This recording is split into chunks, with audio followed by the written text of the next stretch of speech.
Yeah, I think it's a good segue to stablecoins and the entire stablecoin discussion this week. And I think that what's very clear, if you've read that report, and I read every word of it. What's very clear is that the regulators have embraced Bitcoin, and they've embraced the idea of stable coins moving at the speed of light over crypto rails. And I think that those are two good things. I think that it's also interesting that we've got about $130 billion of stable coins right now, and it's going to go one of two ways: either they shut it down, or they provide a compliant path. And their intention is to provide a compliant path. And so I read this as it's a green light for banks to start to handle stable coins. And if you pair the stablecoin report with the words of Helena McWilliams, who's the chair of the FDIC, who said in the same week, she said, "I think that we need to allow banks in this space while appropriately managing and mitigating risk." What I see a whole host of regulators. I mean, the president's report was driven by the White House with the cooperation of the CFTC, the SEC, Treasury, and they even consulted with, three other agencies, and they talked to everybody under the sun. What I read into this is there's a green light or an intention to allow banks to issue stable coins, and there's also an intention to allow banks to hold Bitcoin. And if they actually work out that transparency, there's no reason why stable coins won't grow from 130 billion to a trillion to 10 trillion. And and this would be the US dollar moving as a stable coin everywhere in the world.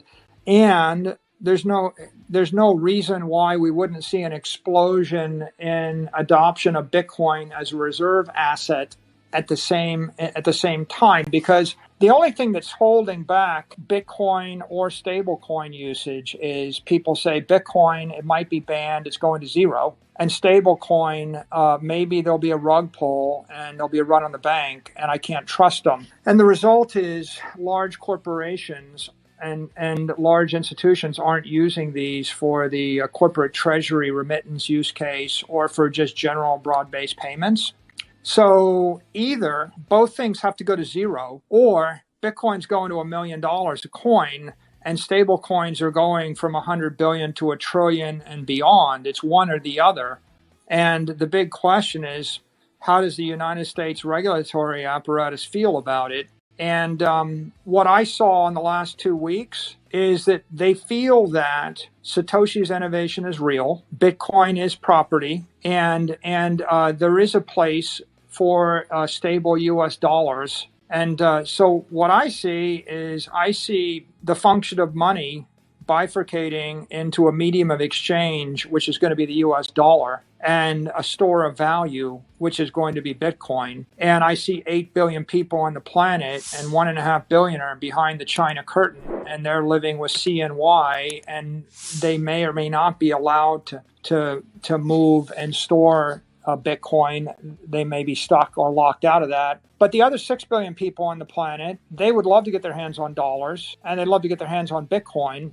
And there's 100 million companies that would trade in dollars, and millions of accounting systems wired for dollars. So although some people think, it's common in the community to think, well, it's Bitcoin versus the dollar. It's not Bitcoin versus the dollar. The war is Bitcoin versus gold, and Bitcoin versus index funds, and Bitcoin versus low quality assets, and Bitcoin versus property that's been monetized and cost twice as much as you want to pay for it. The war is against weak assets, and Bitcoin is going to demonetize $100 trillion of them next. And on the other side, the real war is USD versus CNY. I mean, we have to have a currency, and as long as there's a government of China, and as long as there's a government of the U.S. mandates that you pay tax when you transfer property, but you can transfer currency tax-free. The Chinese government does the same thing. So what we have is a situation where, as long as there is a national government, as long as there's an EU or a US dollar or China, there's going to be a currency. But what I see is 66 countries have dollarized. There's 130 currencies, according to Wikipedia, 130 floating currencies. And maybe the world only needs two of them, Greg. Maybe, I mean, at the end of the day, instead of thinking, Bitcoin is counter the dollar, a different way to view this is the US dollar on a stable coin could serve 6 billion people as the medium of exchange. It'll probably crash the bottom 100 currencies. And you'll see every weak currency in the Western sphere of influence will be dollarized on stable coins if they put this through, if we work this out. And all those people, of course, you're going to hold bolivars for a day. You're going to hold pesos for a week. You're going to hold US dollars for a few months. And you're going to have 1, 2, 3, 5% of your money in their checking account that's stable coins. And then you're going to want to move the rest into a Bitcoin as a store of value. And of course, you've got against that 30 years of institutional inertia where you've got all sorts of institutions and funds that they have to allocate to certain asset classes even 5 years after it's obvious they shouldn't be. The fact that anybody's allocating to gold 10 years after it stopped working is testament to institutional inertia in that regard. So I think ultimately there's one more comment here. I think that the crypto community views this report with trepidation because it's going to bring regulation to DeFi, regulation to stablecoin, and regulation to security tokens.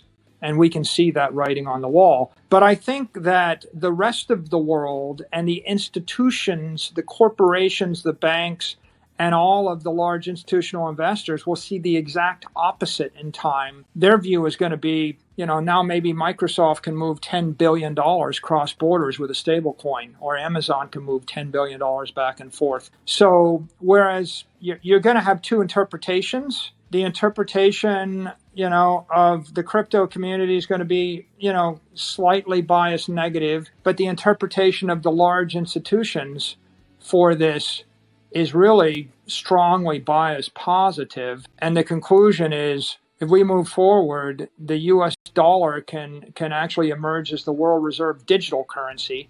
It can be the currency on 6 billion smartphones used every minute of the day. And Bitcoin is going to be the world reserve digital asset, the strongest store of value. And everything's just going according to plan. It couldn't really be better as far as I can see.